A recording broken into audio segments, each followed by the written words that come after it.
Senhor Jesus, neste momento, aqui reunidos, elevamos o nosso pensamento com um único objetivo, Senhor, de conectar os nossos corações a essa esfera superior, a esses trabalhadores do plano astral que neste momento se reúnem conosco para estudar essas almas, para ministrar em cada um de nós os remédios que nos são necessários.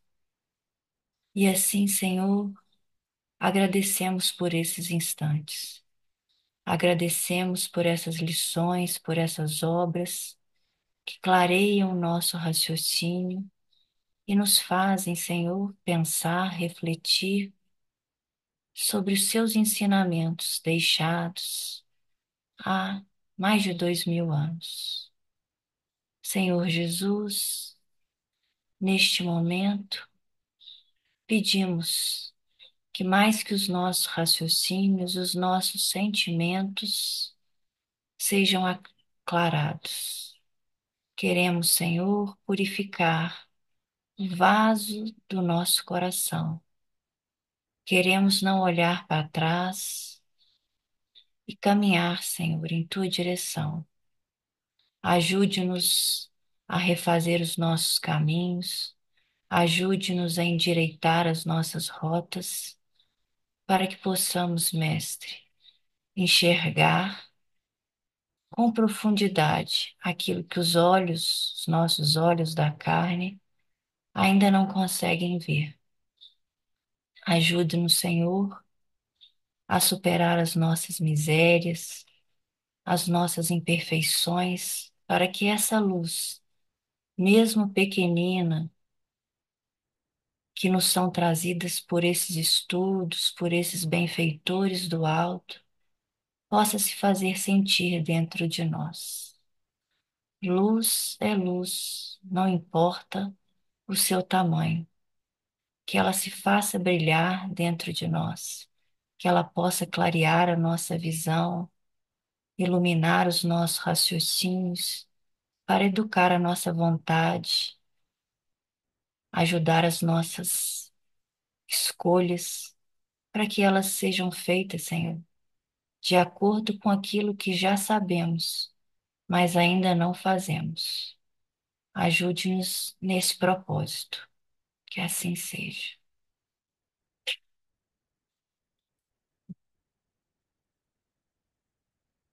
Então, a lição do Vinha de Luz, essa lição é a lição, hein? Não basta ver. E logo viu e o foi seguindo, glorificando a Deus. E todo o povo, vendo isso, dava louvores a Deus. Lucas capítulo 18, versículo 43. A atitude do cego de Jericó representa padrão elevado a todo discípulo sincero do Evangelho.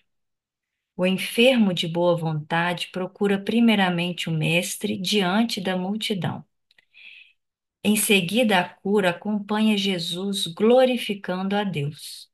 E todo o povo, observando o benefício, a gratidão e a fidelidade reunidos, volta-se para a confiança no poder divino. A maioria dos necessitados, porém, assume posição muito diversa. Quase todos os doentes reclamam a atuação do Cristo, exigindo que a dádiva desça aos caprichos perniciosos que lhe são peculiares, sem qualquer esforço pela elevação de si mesmos à bênção do Mestre.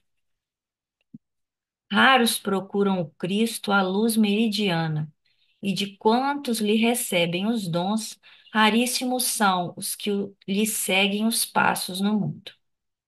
Daí procede a ausência de legítima glorificação a Deus e a cura incompleta da cegueira que os obscurecia antes do primeiro contato com a fé. Em razão disso, a terra está repleta dos que creem e descreem, estudam e não aprendem, esperam e desesperam, ensinam e não sabem, confiam e duvidam.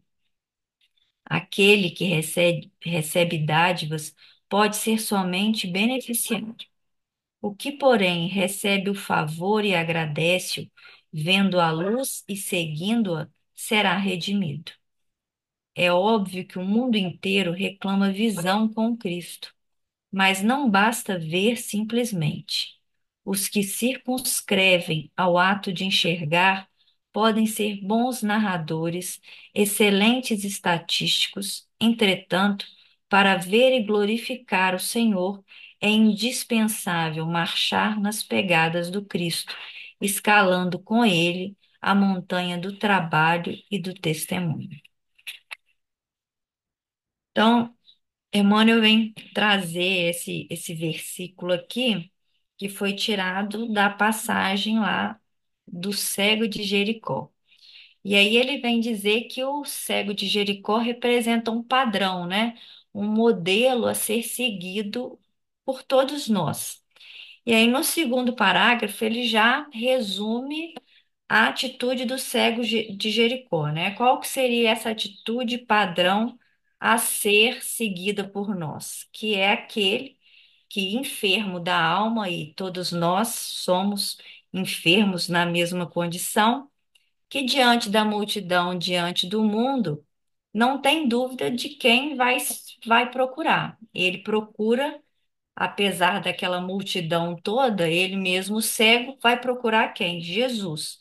Ele procura, ele vai até Jesus, acompanha Jesus e volta e agradece e passa a seguir os ensinamentos de Jesus. Então, isso é o modelo que ele coloca que deve ser seguido por nós. Entretanto, ele vai falar que a maioria de nós não assume esse modelo, né? Todos, a maioria deles, como ele coloca aqui, procura o Cristo, mas não faz nenhum esforço de seguir o Cristo. Pede apenas que o Cristo venha até ele, sem movimentar, porque o cego de Jericó estava parado na beira do caminho. Ele se levanta, ele clama, ele chama. Depois Cristo pede para que ele vá até Jesus e ele vai até Jesus, não é Jesus que vai até ele. E Emmanuel vem falar assim que a maioria de todos nós pede a presença, pede as benesses do Cristo, mas não faz qualquer esforço de se levantar, de sair do lugar que está para procurar seguir o caminho do mestre, né? Como ele coloca aqui, raríssimos são os que seguem seus passos no mundo. E aí ele fala: se você não segue os passos do Cristo, não segue seus ensinamentos, você não está glorificando, porque a glorificação não basta ser apenas com palavras, né? Com louvores da boca. A verdadeira glorificação seria você ouvir os ensinamentos, receber as dádivas, mas tentar seguir esses ensinamentos. E aí ele vem falar que é por isso que a gente fica nessa oscilação, né? Crê, mas em algum momento crê, em outro não consegue crer. A gente estuda, estuda, estuda, mas na hora de praticar não consegue praticar. Muitas vezes a gente confia, espera, mas aconteceu alguma coisinha diferente, alguma prova, alguma circunstância que para nós é difícil, a gente desespera. Então, é aquele confia, mas duvida ao mesmo tempo, né? E raros são aqueles que voltam para agradecer, né? Que a gratidão seria também uma forma de glorificação das benesses recebidas. Então, ele fala aqui que é óbvio que o mundo inteiro reclama visão com Cristo, mas não basta ver simplesmente. Porque o cego de Jericó, ele não viu, ele sua cegueira foi curada, mas a partir daquele momento ele passou a seguir Jesus e passou também a espalhar para todos do caminho as dádivas que ele tinha recebido, né? é indispensável marchar nas pegadas do Cristo, escalando com ele a montanha do trabalho e do testemunho, né? Então, o cego seguiu Jesus. E seguir Jesus é seguir por aquelas pegadas ou aqueles caminhos que são repletos de trabalho e de testemunho, né? Que é o momento da gente aferir realmente se as dádivas que recebemos e os ensinamentos que estudamos e às vezes dizemos que aprendemos, se eles foram realmente fixados, né, dentro de nós, porque só com o testemunho é que a gente vai poder falar realmente que verdadeiramente sabemos, né, ou aprendemos. Que é isso? Falem aí. Já estourou o tempo um pouquinho. Não, não estourou porque aqui são 15 minutos, né? Então, Ah, se é. alguém quiser falar, tem para falar. Realmente, eu acho que é uma página muito importante. Repara que tem várias páginas em que ele vai falar do cego de Jericó, e em cada uma ele faz uma abordagem diferenciada. Olha quanto ensinamento ele vai tirar dessa passagem do cego de Jericó, né?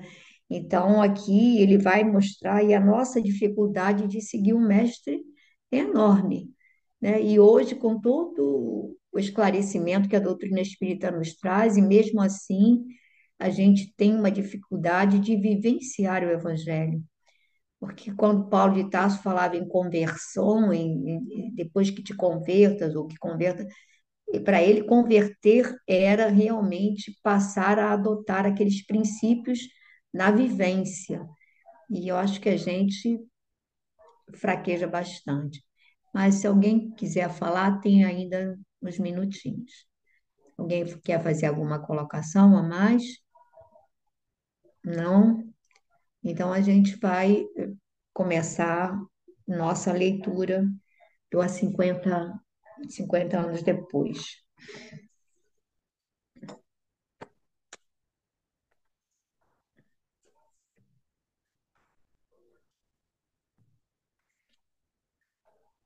Bom, quer começar, Gracinha? Posso começar. A gente parou, não sei se eu posso começar, porque eu estou meio perdida. Eu marquei a página, mas não sei qual o parágrafo. Olha só, a gente parou no desejoso de propiciar uma lição àquela criança, eu acho que foi aí. Mas se quiser pegar o Ah, tá. parágrafo anterior, se quiser pegar também dá, porque vai dando essa lembrança do. Ok. Desde que se habituara a meditar sinceramente, assombravam-lhe o espírito os fantasmas da dor e os espantosos contrastes dos destinos humanos.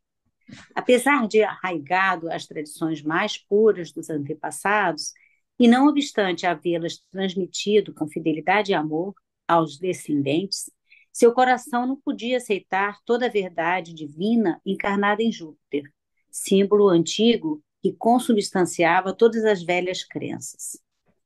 Desejoso de propiciar uma lição àquela criança na sua freima educativa, fora o seu espírito que se abalara e comovera ante as novas concepções que lhe provinham dos lábios puros de um anjo. Ele, que se habituara a investigar as causas profundas da dor e a sentir os padecimentos de quantos soluçavam no cativeiro, acabava de receber uma chave maravilhosa para solucionar os caprichosos enigmas do destino. A visão das existências sucessivas, a lei das compensações, as estradas do resgate espiritual pela expiação e pelo sofrimento eram agora patentes ao seu raciocínio, como soluções providenciais. Sua cultura dos autores gregos fazia-lhe sentir que o assunto não lhe era totalmente estranho, mas a palavra carinhosa e convincente da neta, testemunhando-lhe a verdade com seus próprios padecimentos prematuros, abria-lhe a mente nova senda para todas as cogitações em tal sentido. Reclinado no divã da área doméstica, Seus olhos contemplavam a imagem soberba de Júpiter, estátua, talhada em marfim, no centro dos outros deuses de sua família e de sua casa, mas o coração tomado de angústia. Gracinha, quer comentar? Que aí a gente vai É, dividindo para todo mundo ler um pouquinho. até porque é muito intenso, né? Esses É, três parágrafos aqui, né? Ele faz o comentário aqui que ele estava acostumado, né, a meditar e que lhe assustava, né, o espírito dos fantasmas com tanta dor. Fantasma que ele diz, acho que eram as pessoas que ele conhecia e de repente, não sei se algum espírito que ele via, mas principalmente das vivências que ele tinha com as pessoas que te passavam por dores, né? Ele fala que fantasmas, a dor como sendo um fantasma, né, na vida, e os espantosos contrastes dos destinos humanos, assim, pessoas que nasciam com dores maiores e outros com nada, enfim.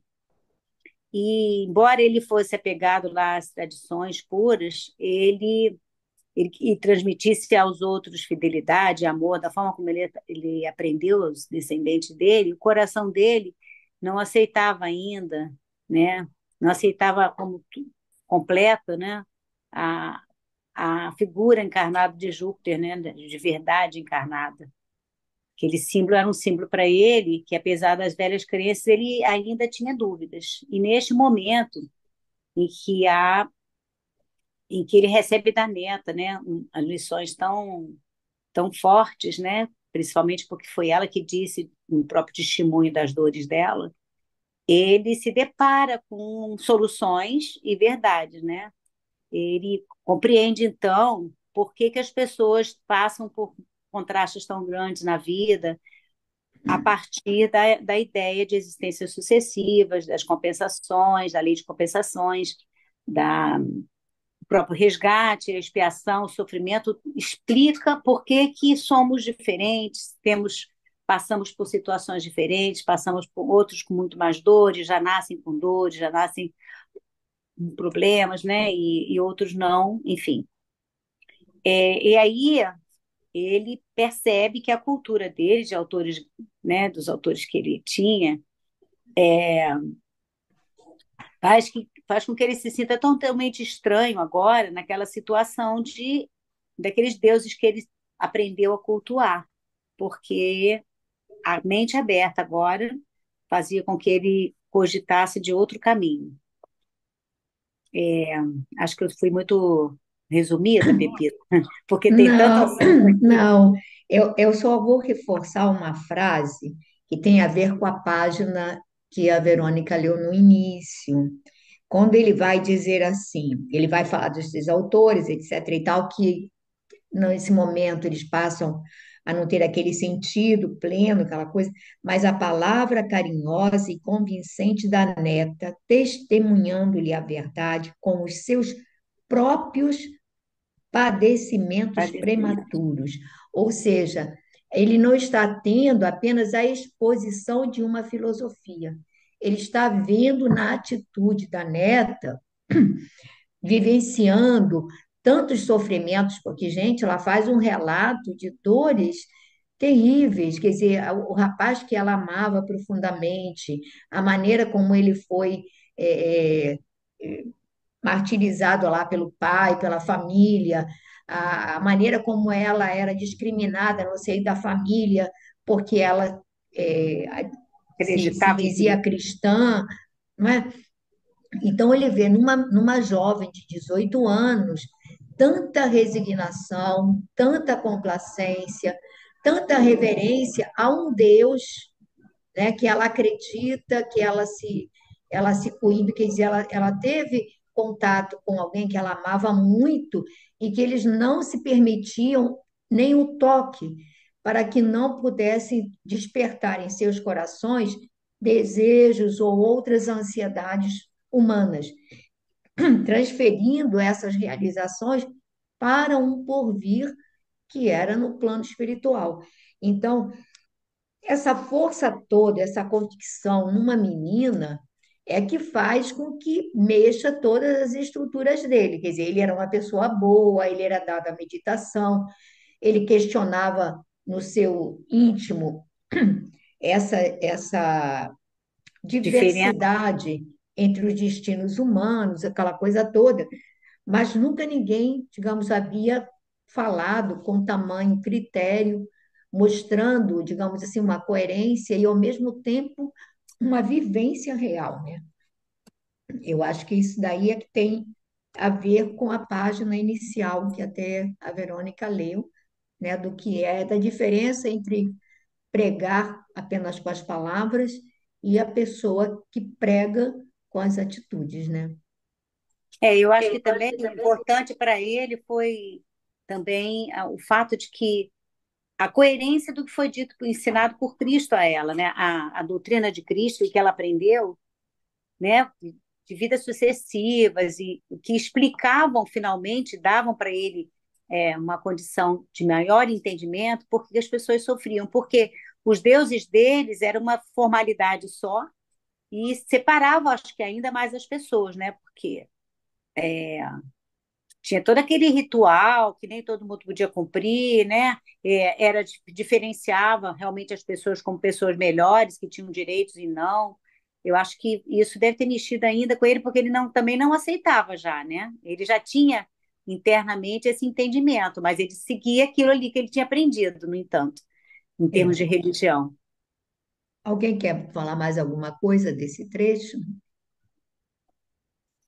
Pode Eu queria falar. falar aqui, Fala.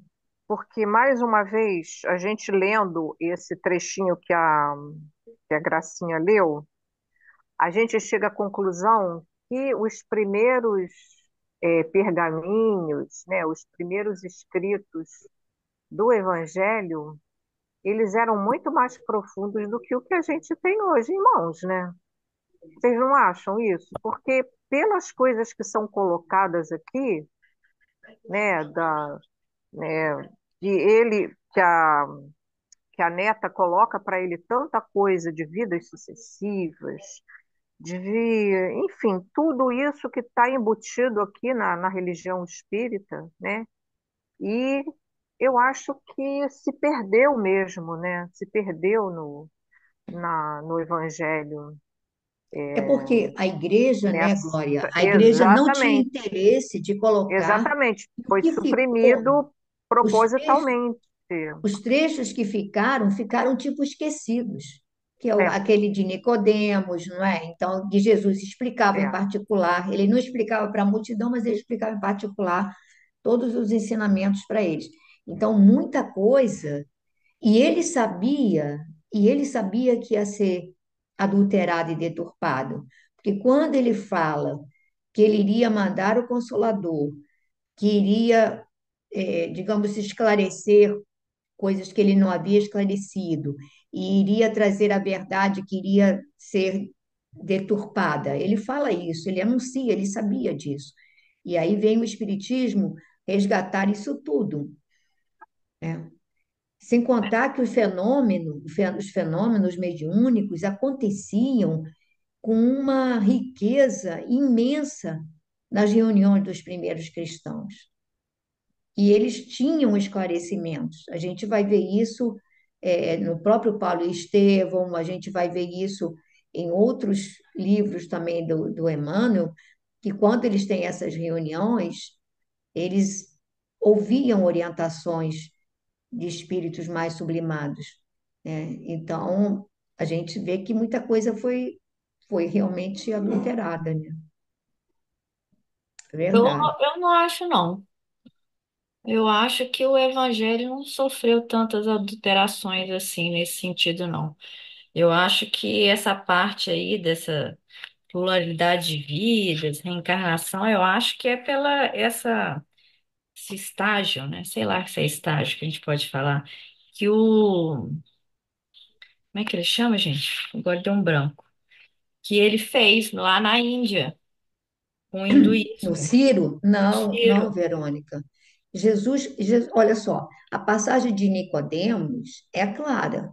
Ah, mas a passagem está igual e até ela, hoje. mas Sim, ela mas também cita que essa ela, passagem é uma dos poucos trechos que ficaram, porque foi suprimido o lance da reencarnação. Fala, Glória. mas ela também cita que os escravos, que ela não é que ela escutava os escravos também falando sobre sobre Jesus, né? Sobre os ensinamentos, muita coisa. Ela disse que aprendeu com os escravos, não só com o Ciro, né? Não, sim, Eu mas não eu acho sei, que. eu tive lendo aqui o que está sendo colocado, eu tive essa sensação de que isso realmente comprova que havia muito mais coisa ali naqueles escritos do que o que chegaram, né? Eu acho que os copistas e eu acredito que eles faziam isso sim, e eles mudavam muita coisa, né? Mas isso é uma opinião minha, né? Lógico. Mas eu acho que essa noção assim, né, de vidas sucessivas, de reencarnação, muito provavelmente estava lá, né? Estava lá no evangelho lá primitivo, sei lá. É, não acho, Porque, não. né, gente, veja bem, olha só, esses quatro evangelhos que são reconhecidos, Mas não né, tinha os como quatro canônicos. evangelhos ainda, não, gente. Pois é, não, não, não, mas olha só, esses quatro evangelhos que a gente hoje tem, não é? Reconhecidos, eles foram reconhecidos por quem? Por um corpo doutrinário que era a igreja, né?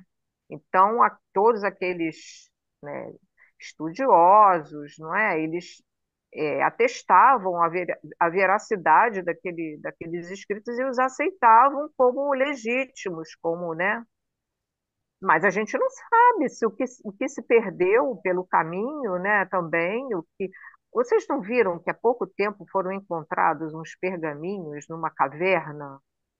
Tem coisa dessa da época do Cristo, né? E que os pastores estavam usando para se esquentar nessa caverna. Vocês leram sobre isso? Sim, Eram textos evangélicos, textos dos primeiros cristãos, né? Mas que não estão incluídos aí em nenhum desses evangelhos que a gente. Mas isso aí realmente acho que não cabe a gente discutir agora. Mas eu acho que muita coisa deve ter se perdido ou sido mudado mesmo, né? Muita coisa deve Por ter acontecido, interesse. inclusive a própria manipulação pela Igreja Católica, sim, não é? Sim, Porque sim, era uma forma de lógico, poder, né? Quando eles perceberam que o lógico, cristianismo estava se lógico, espalhando, lógico. eles resolveram É. comprar aquilo para poder continuar tendo poder. Então, claro que manipularam. Agora, também perderam-se muitas coisas, né? Na verdade, Jesus não deixou nada escrito, foram se escrevendo depois, né? Então, Passando até oralmente, né? é, muita coisa se perdeu, sem dúvida. E Lá Bom, devia ser antigamente, mais original nessa época aí, bom, olha que ainda. interessante. Antigamente, pergaminho era uma coisa tão rara e difícil que esses escribas, eles usavam eles apagavam uma coisa, escreviam outra por cima, e apagavam e escreviam outras por cima, e eram para poder aproveitar, porque era é uma coisa claro. difícil de você conseguir, né? Então, muita coisa era perdida, né? Perdida. bom, o importante é que Jesus prometeu que ele ia mandar o Consolador e mandou para nos esclarecer, para resgatar o É, que havia sido perdido e o que havia sido deturpado. exatamente. Ele faz essa advertência, o próprio Cristo, naquelas mensagens está lá, né? Então, a gente hoje não tem desculpa, porque a gente tem tudo isso, né, esses evangelhos explicados, né, digamos assim, pelo Consolador, e que trazem, né, uma luz nova para a gente. Então, eu acho que é muito importante, muito importante. E eu acho que Emmanuel também, a gente não pode esquecer que ele está reescrevendo uma história e ele vai, digamos assim, reforçar, digamos, coisas que eu acho que seriam muito importantes também. Bom, quem é que prossegue? Rose, quer prosseguir essa leitura? Eu continuo. Se me chamarem aqui, que eu estou em duas reuniões ao mesmo tempo, aí eu paro. Mas eu continuo sim. Paramos ali na sua cultura dos autores gregos, né? Não, reclinado no divã, Ah, tá, mais embaixo. Reclinado no divã da área doméstica, seus olhos contemplavam a imagem soberba de Júpiter Stator, talhada em marfim, no centro dos outros deuses de sua família e de sua casa, com o coração tomado de angústia. Levantou-se e andou pausadamente em torno dos nichos adornados de luzes e flores. A imagem de Júpiter já lhe não despertava os mesmos sentimentos de piedosa veneração como nas noites anteriores. Ante as revelações suaves e profundas de Célia, experimentava no íntimo a amargurosa suspeita de que todos os deuses dos seus Ascendente. ascendentes respeitáveis estavam rolando dos altares, confundindo-se no torvelinho de desilusões das velhas crenças. De alma opressa, o patrício venerando observava que novas equações filosóficas e religiosas apossavam-se precipitadamente do seu coração. Em seguida, receoso e aturdido, que nem Lúcio escutava no íntimo o doce rumor de uns passos divinos. Parecia-lhe que a figura suave e enérgica do profeta de Nazaré, cuja filosofia de perdão e de amor conhecia através das pregações então correntes, surgia no mundo para estilhaçar todos os ídolos de pedra e assenhorar-se do coração para sempre.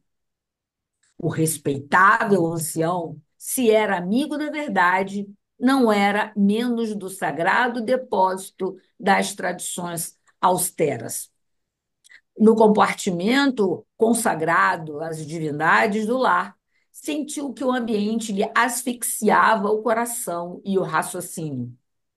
Instintivamente, abriu uma das amplas janelas mais próximas por onde o ar da noite penetrou em rajadas, refrescando-lhe a fronte atormentada. Debruçou-se para contemplar a cidade quase adormecida. Sua conversa com a neta pareceu-lhe haver durado um tempo indefinido. Tão grande fora o efeito de suas acessões profundas e empolgantes. De olhos úmidos, contemplou o curso do Tibre em toda a paisagem que o olhar abrangia, descansando o pensamento abatido nos efeitos de luz que a claridade lunar operava caprichosamente sobre as águas. Por quantas horas contemplou as constelações fulgurantes, sondando os mistérios divinos do firmamento. Somente muito depois, aos albores da madrugada, a voz cariciosa de Márcia veio despertá-lo de suas cogitações graves e intensas, convidando-o a recolher-se. Quinéio Lúcio dirigiu-se então para o quarto a passos vagarosos, a fronte vincada de angústia, olhos fundos e tristes, como também como houvesse chorado amargamente. É assim, muito profundo esse pedaço, né? E acho que corrobora com o que a Gracinha falou antes, né? Porque é, aqui tem um parágrafo, né, que ele fala, né, que os seus olhos contemplavam a imagem soberba de Júpiter, mas, mas o coração dele já não era o mesmo, né? Já estava tomado de angústia. Essa conversa que ele teve com a neta já havia gerado modificações profundas. E aí o parágrafo diz: a imagem de Júpiter já lhe não despertava os mesmos sentimentos de piedosa veneração como nas noites anteriores. Ou seja, é, essa conversa mexeu tanto no íntimo dele, tocou tanto o coração dele e a alma dele, que aquilo que era um Deus se transformou num objeto de marfim. Ele já olhava para aquele objeto sem grande e profundo amor. E, pelo contrário, ele começava a sentir uma angústia dentro dele, porque aquilo tudo que ele tinha respeitado, tudo aquilo ele tinha acreditado até então, ele fala aqui num parágrafo, né? Que experimentava no íntimo a amargurosa suspeita que todos, né, todos os deuses dos seus ascendentes respeitavam estavam rolando dos altares. Ou seja, que toda a sua crença, tudo aquilo que ele acreditava durante toda a sua vida, já não estava fazendo tanto sentido. E como não estava fazendo sentido, ele já não ele sentia essa amargura, ou seja, tudo aquilo que ele havia acreditado até então, tudo aquilo que ele tinha certeza que existia, já começava a gerar dúvidas e grandes dúvidas, né? E aqui também tem outro pedaço, né? Que outro parágrafo que ele fala assim: parecia-lhe que a figura suave e enérgica do profeta de Nazaré, cuja filosofia de perdão e de amor conhecia através das pregações então correntes, surgia no mundo para estilhaçar-lhe todos os ídolos de pedra.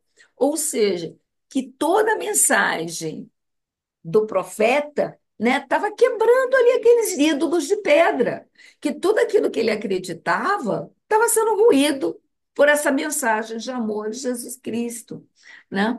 E mais em um outro parágrafo ele diz assim, que a conversa que ele tivera com a neta pareceu-lhe ter durado um tempo indefinido.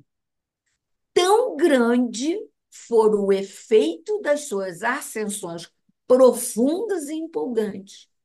Olha, que ser iluminado é essa neta, né? Como lhe tocou. Ele falou de alma para alma, né? Porque ele diz assim que ele, como ele estivesse adormecido, né? E aquilo tudo pareceu durar uma vida inteira. E mais abaixo ele fala, né? Que ele ficou tão assim consternado com isso tudo, mexeu tanto com todas as suas crenças profundas, que além de ele não dormir direito, né, ele vai assim, como que ele ficou analisando, ficou pensando. Então, assim, a conclusão que se tira assim, que todos aqueles ídolos que até então ele tinha, que todos aqueles deuses que existiam, foram água abaixo. E como que tudo que a neta havia falado havia lhe tocado de alma para alma. Foi isso que eu entendi.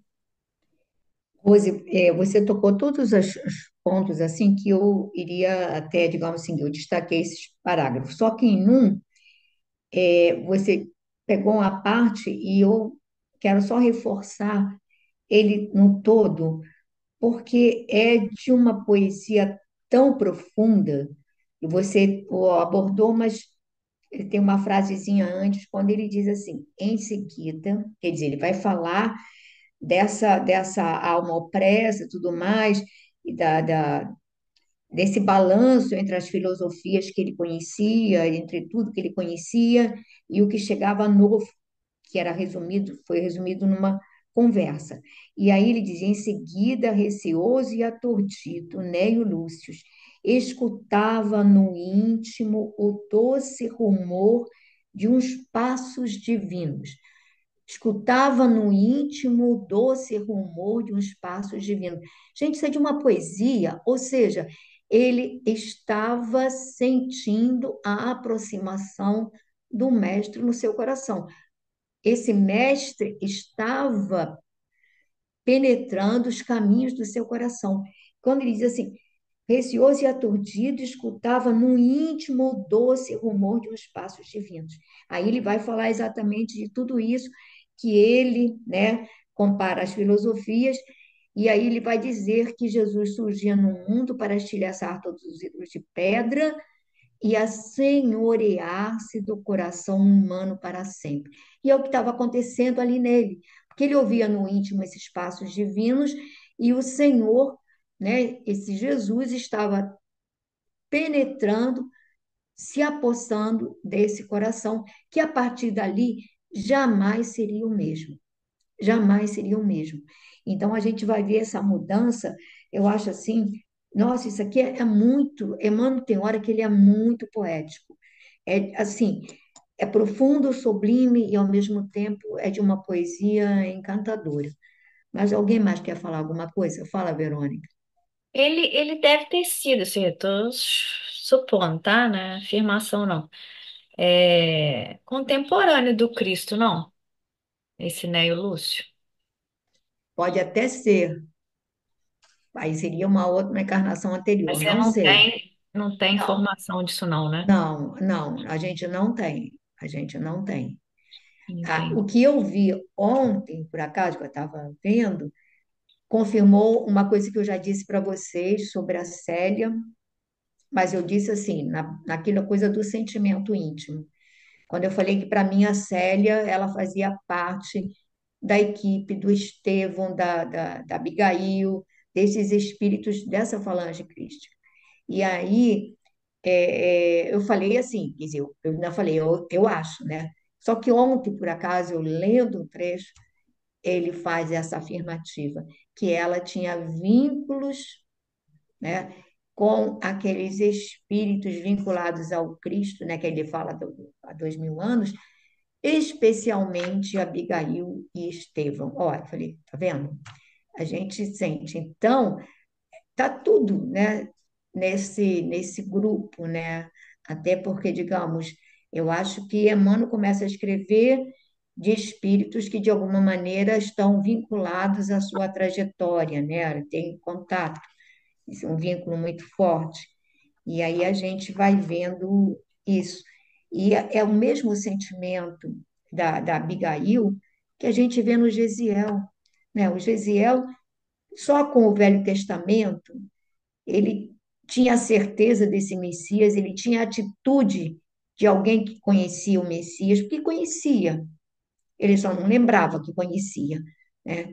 E aí a gente vê a identificação plena, que basta um oi para dizer, opa, né? Reaviva tudo, né? Muito, muito bom. Quem quer continuar?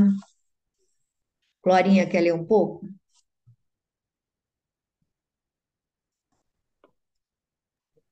Leio sim, Pepita.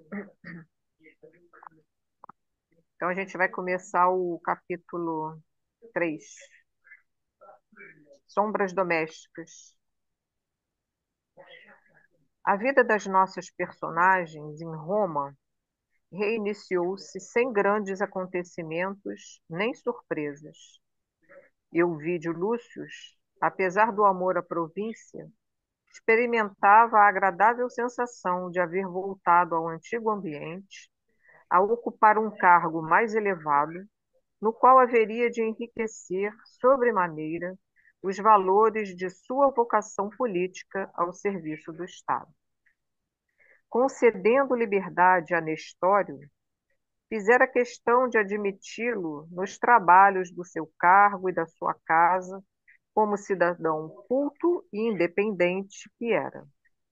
Foi assim que o antigo escravo, alugando um cômodo de habitação coletiva nas imediações da Porta Salária, tornou-se professor de suas filhas e auxiliar de trabalho durante 8 horas diárias com vencimentos regulares. Fora disso, o liberto ficava inteiramente livre para cuidar dos seus interesses particulares e soube aproveitar essas folgas, valendo-se da oportunidade para consolidar a melhoria de situação.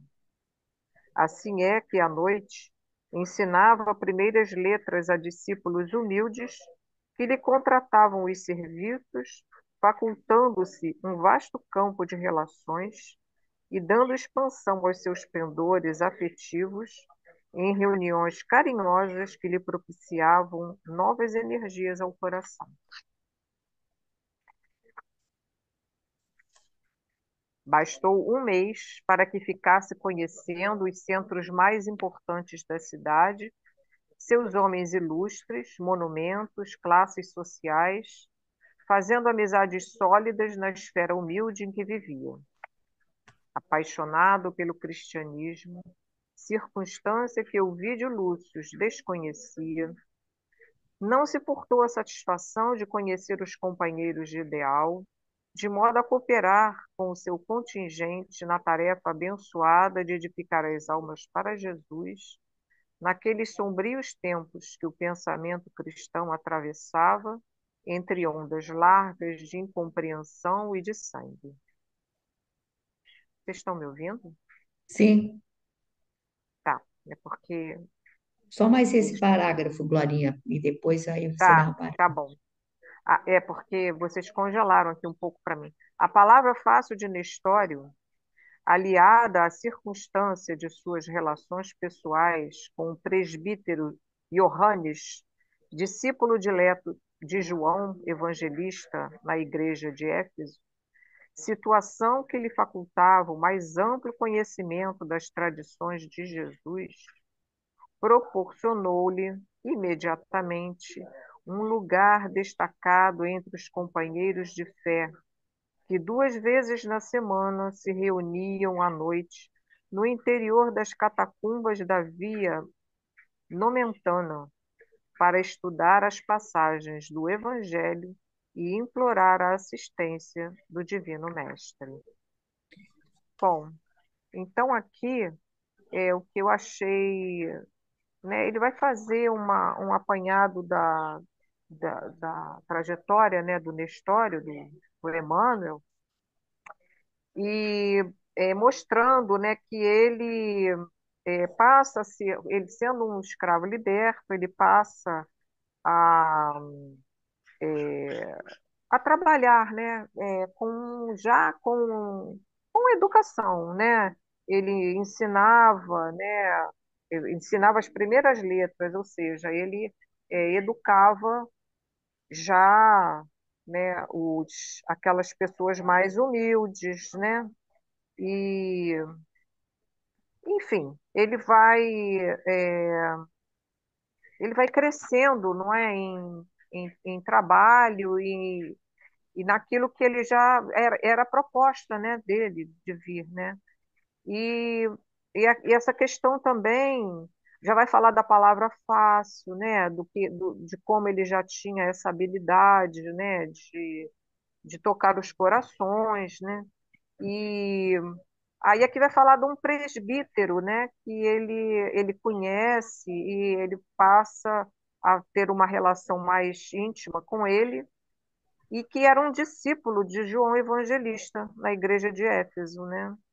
Então, eu acho que ele foi ali, ele bebeu, né, direto na fonte, né, mais uma vez, né, sobre as passagens do Evangelho, né, e, e eu acho que é isso, né, essas reuniões eram feitas nas catacumbas, né, e acredito que as perseguições continuavam do mesmo jeito, né? Mas ele vai dando uma nova, eu acho que né, uma nova cor, né, a esse a esse evangelho, né, do Cristo. Podem falar aí vocês. Eu acho que, digamos assim, a personalidade dele, já em há 2000 anos, nós o vemos como alguém extremamente ativo, é alguém que não se É, abatia diante das dificuldades, diante das situações amargas, ele se tornava mais proativo, mais, né, sempre operoso, sempre, e já ele já reencarna com esse amor a Jesus, que ele passa aquelas, né, a última década cego ali, não é como ele diz, aquele, acho que foram 7 anos em que ele aprendeu mais do que, né, sedimentando o evangelho nele. E aí a gente vê que ele vem assim com toda a vontade para se tornar um divulgador desse evangelho e esses dons que não lhe foram tirados da oratória, da inteligência, da memória, né? Tudo isso corroborava, né? E aí a gente vai ver, quer dizer, que automaticamente ele se conecta a esse presbítero Iohannes, e a gente vai ver que vai trazer-lhe mais conhecimento, digamos assim, verdadeiro e profundo, né? E deve ter sido muito, muito enriquecedor esse contato, imagino eu.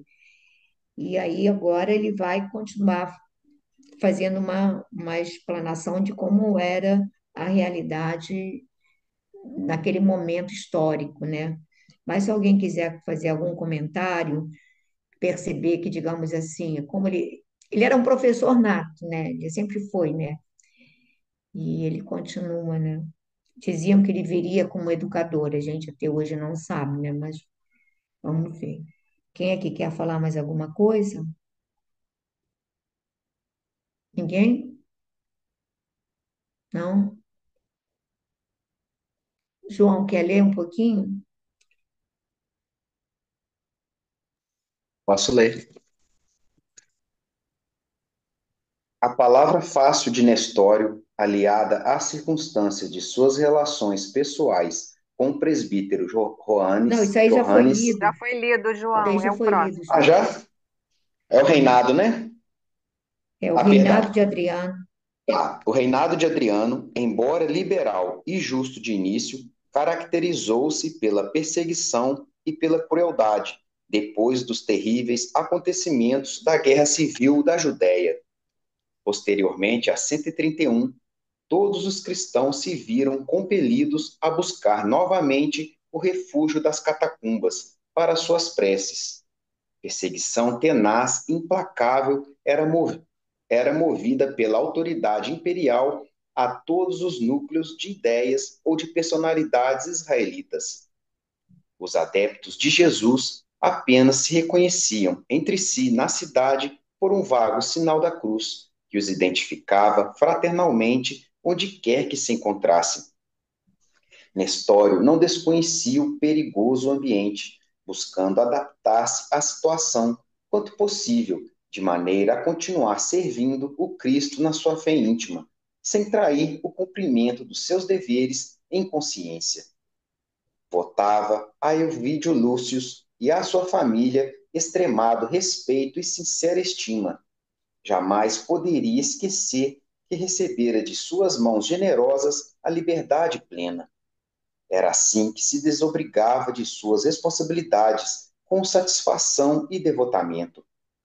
Em pouco tempo, chegava à conclusão de que ambas as jovens estavam devidamente preparadas para a vida, dado seu grande cabedal de conhecimentos por meio da leitura.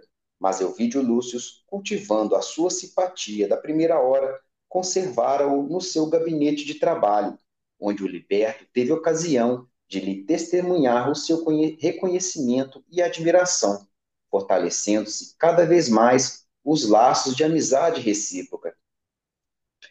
Fazia já um mês que os nossos amigos tinham regressado a Roma, quando o censor Fábio Cornélio fez questão de abrir o seu palácio para a apresentação dos filhos a todas as figuras destacadas do patriciado.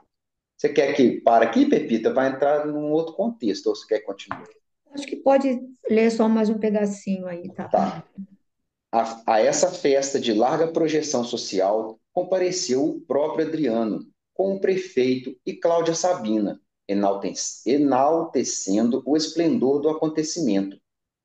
Nessa noite memorável para os destinos de nossas personagens, tudo era um deslumbramento de luz e flores na suntuosa residência do antigo bairro das Carinas. Nos jardins luxuosos brilhavam tochas artisticamente dispostas, enquanto no lago improvisado graciosas embarcações se pejavam de músicos e cantores. Às melodias das harpas misturavam-se os sons das flautas, dos alaúdes e atabaques, junto dos quais escravos esbeltos e jovens erguiam vozes cariciosas e cristalinas.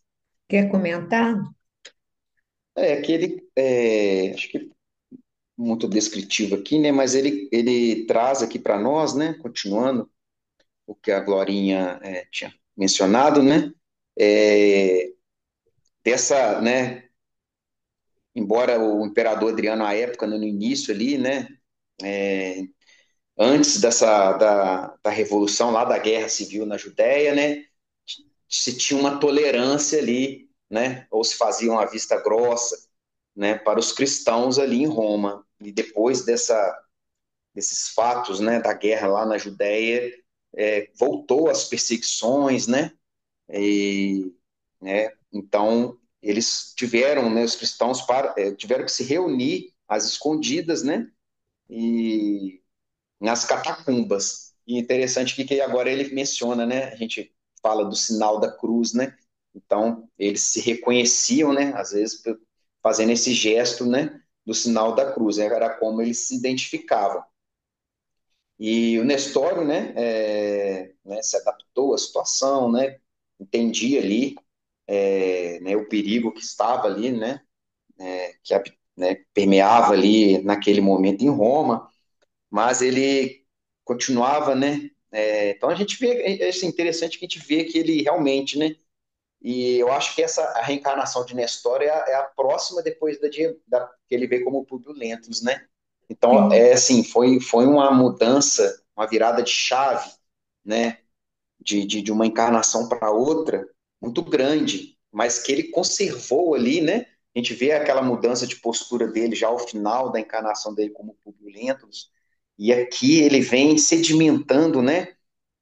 Fortalecendo essa mudança, mas ele traz ali, né? A sua, a sua abnegação, a sua resiliência, a sua operosidade, né? O seu devotamento às suas convicções, e ele não deixa, né, de reconhecer, né, essa amizade que o vídeo tinha para com ele, né, e por o vídeo ter lhe dado, né, a liberdade plena. E ele ali, então ele estava ali, né, cumprindo as suas obrigações, mas ele fala aqui que ele a entregava com muita satisfação e devotamento. Então aquilo ali para ele não era um fardo, né? Ele fazia aquilo com muita alegria e com muito contentamento, né? Aqui ele comenta, né, que as jovens já estavam ali, né, as duas irmãs, né, é a Célia e esqueci o nome da outra menina, né, já estavam preparadas, né, Vídeo. mas que eu vi isso, mas que o vídeo né, continuava a retê-lo ali, porque, né, reconhecia nele, né, tinha essa admiração, via nele ali, né, todo aquele potencial de conhecimento, né, de sabedoria que Nestório tinha, então ele não queria, não abria mão da sua companhia, né? E aqui ele fala que eles regressaram a Roma, né? Fábio Cornélio, que era o sogro dele, né? Eles regressando, dar essa festa para eles, né? Com toda a família, para apresentar, né? A família ali, todo o patriciado, né? E ali parece que ele, né? O próprio imperador Adriano comparece, o prefeito, né? Que, salvo engano, acho que era Lólio úbico, Lólio úbico. Lólio Úbico, né? Casado com a Cláudia Sabina, né? Também lá para comparece ali. Então, assim, mais ou menos acho que esse finalzinho aqui ele mais que descreve, né? Como é que é ali a festa, né? Com as musicalidades, né? Com todos os arranjos, em flores, em luz, né? Ele descreve que essa suntuosidade da residência desse bairro das Carinas, que era um bairro bom, tido nobre em Roma, né? Pepita, acho que é mais isso. Eu fico impressionada de ver a, a, a suntuosidade dessas festas, os critérios. Repara, ele vai falar dos jardins. Ele vai falar: nos jardins brilhavam tochas artisticamente dispostas, enquanto no lago improvisado, ou seja, você vai dar uma festa e você improvisa um lago para você poder colocar as embarcações dentro, porque era, digamos assim, de bom tom que você colocasse embarcações no lago e colocasse ali os cantores, os instrumentistas, dentro dos barcos, para ser aquela coisa assim, as pessoas fora nos jardins e no barco estariam essas pessoas todas. Aí você fica imaginando, depois ele vai para frente falar que ele está até com problemas financeiros, mas aí a pessoa faz, imagina quanto a pessoa não gasta numa festa dessas, que você tem que. Imagina, não tinha reto escavadeira como hoje, não tinha uma série de equipamentos que hoje tem que facilitaria você improvisar um lago. Aí você imagina, você improvisa um lago para poder dar uma festa e você ter o lago para ter os barcos onde você vai colocar os artistas, os cantores. Gente, é algo assim, é demais. Mas o imperador vai lá e aí você imagina para você manter essa ostentação toda, que coisa não devia ser. Quer dizer, tanto. Como sempre, o trabalho escravo dava conta, né? Pois Mas é, isso acontece hoje ainda, Pepito. Tem muita É, gente aí que não é. tem, que quer, se endivida. Eu conheço, né? A família mesmo. A pessoa não tem, tá devendo até vamos dizer, até os cabelos da sobrancelha e quer para mostrar. Isso é muito, ainda tá, isso ainda, né? Essa ostentação ainda, né? Mostrar, né, que tem, que pode, todas essas mas aí eu fico assim, superficialidades, né? fico vendo é o tamanho, digamos assim, da ostentação dessas festas, né? O que envolvia, porque ele vai continuar a descrição, aí você vai ver que a pessoa, além de fazer um lago, de criar barcos, de fazer isso tudo, ele vai criar um mini estádio, porque ele vai ter apresentações não só artísticas, como de lutas, disso, daquilo. Aí você imagina, santo Deus, que loucura que devia ser, que loucura que devia ser você fazer parte dessa camada, não é? Isso é uma coisa de doido, né? Acho que hoje eu fico até só, imagino, Deus me livre, não sei, pode ser que eu tenha estado lá também fazendo, participando dessas loucuras todas, mas, gente, chega a ser. Enquanto isso, a população mesmo morria de fome, né? Morria de fome. Alguém mais quer comentar alguma coisa? Fala, Babi. 13 minutos, não? 13 minutos. Não, mas eu acho que dá 13 minutos, não sei se dá para alguém ler ainda. Ana, quer ler um pouquinho da descrição aí, continuar um pouquinho? Não, deixa que outro continue, tá? Que hoje, agora eu não estou muito bem, não. Tá bom, tá legal. Quer de Norá, ler um pouquinho?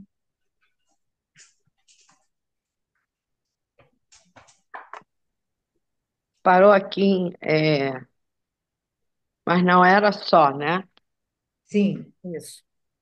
Fábio Cornélio e Júlia Spinter, movimentando todos os recursos materiais, apresentaram uma festividade a rigor, de cujas características e aristocracia romana haveria de guardar indelével lembrança. Luzes em profusão, mesas lautas, flores preciosas, extravagantes adornos do Oriente, cantores e bailarinos famosos, apresentação de antílopes gigantescos que lutariam com escravos atléticos na arena preparada a capricho para os fins a que se destinava. Gladiadores e artistas mesclavam-se com a legião de convivas em soberbo painel de maravilhosa alacridade. Continua? Pode continuar mais um pouquinho. Cláudia Sabina, depois de algum esforço, conseguiu atrair a atenção de Ovídio Lúcio, que se lhe mostrava arredio, interessando a palavra direta do imperador por sua figura e feito.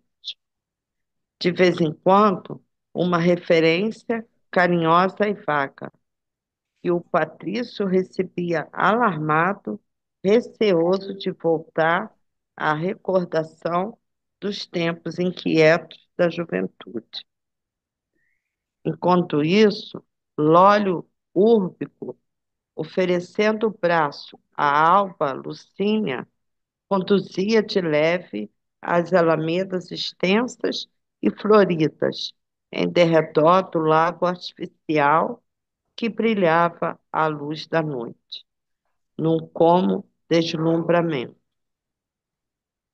Retido propositadamente por Cláudia, junto do imperador, Euvídio ouvia a palavra generosa de César, a demonstrar evidente interesse pela sua esposa. Vamos dar uma paradinha de orar para você que quiser comentar alguma coisa? Comentar, está descrevendo, continuando a descrição, né, do que você falou até, né, das coisas que foram feitas, e ela também querendo chamar a atenção a Cláudia Sabina de Elvídio Lúcio, né, com o imperador, e você pode falar aí. Eu acho que aqui ele já começa a anunciar, a gente fica imaginando o que que tem por trás dessas tramas. Repara, a, a Cláudia Sabina, apaixonada com fixação no Elvídio, e o Lúlio Úrbico, que é casado convencionalmente com a Cláudia Sabina, acho que não tem essa coisa, é interessado. Isso a gente não está vendo agora, está vendo desde quando eles chegaram, que o Ney e o Lúcio fica preocupado de perceber que o Lólio Úrbico estava de olho na nora e que a Cláudia Sabina estava de olho no filho. Então a gente vê que destinos cruzados são esses, que, que coisa, né? Que tramóia que vai ver, né? Já se preparando. E, enfim, e no meio desse jogo de interesses, um anjo, um anjo encarnado, né? Que a Célia era um espírito sublime no meio desse cenário todo, que vai, digamos assim, polarizar a, a atração de todos esses membros desse clã, né, desse grupo, né, espiritual. Alguém quer falar mais alguma coisa? Ninguém? Sobre essa narrativa? É, Não. eu acho aqui também, quando ele coloca que o Euvídio ele tinha receio de voltar à recordação dos tempos inquietos da juventude. É aquela coisa que a gente vê, né? Ele ainda tinha talvez essa coisa à flor da pele, né? De ter tido esse romance, essa coisa com É, ela. E ele tinha medo de cair, né? De tropeçar ali, enfim. E ela se insinuando, logicamente, né? Mas ele, de qualquer maneira, ele não, eu não vejo ele assim tão seguro, né, da sua posição, assim. Então, talvez pela visão do homem mesmo, né? Que, enfim. Mas não era só isso que eu queria falar, tá né? bom. E Então, o que que você vai cantar hoje a capela para gente? nada. A Babi vai, a Babi vai botar uma Ah, musiquinha que Glorinha, estava a sua voz é tão, maravilhosa. Não, a não, não, sua, não. a A sua voz capela não aconchega tem tanto. condição. Não, não, não, não. Babi, roda o disco aí. Não, estava maravilhosa aquela Ave Maria que ela botou, gente. Tem.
Então, nesse momento, nós agradecemos, Senhor, pela oportunidade que nos concedes de reunir-nos em Teu nome para esse estudo que traz tantos ensinamentos e nos suscita tantas reflexões importantes. Permite, Senhor, que neste momento os Teus mensageiros de amor possam visitar nossos lares, possam envolver-nos a todos nas vibrações amorosas do Teu Filho amoroso. Envolve-nos, Mãe querida, com o Teu manto de luz. Renova-nos a fé, a esperança, a alegria de viver, o sentimento de gratidão por todas as oportunidades que nos são ofertadas diariamente. Pedimos também por todos aqueles cujos nomes estão em nossos cadernos de prece, passam pela nossa mente agora, para que sejam também envolvidos e abençoados. Pedimos pelos nossos irmãos que em espírito nos acompanhem, principalmente, Senhor, aqueles que ainda não conseguem nos ver com amor, com carinho, porque trazem ainda as marcas das feridas que lhes provocamos. Ampara-os, Jesus. Cuida de suas feridas, cauteriza-as, abençoa e aquieta os seus corações. E muito, muito agradecidos por tudo que nos ofertais. Que assim seja.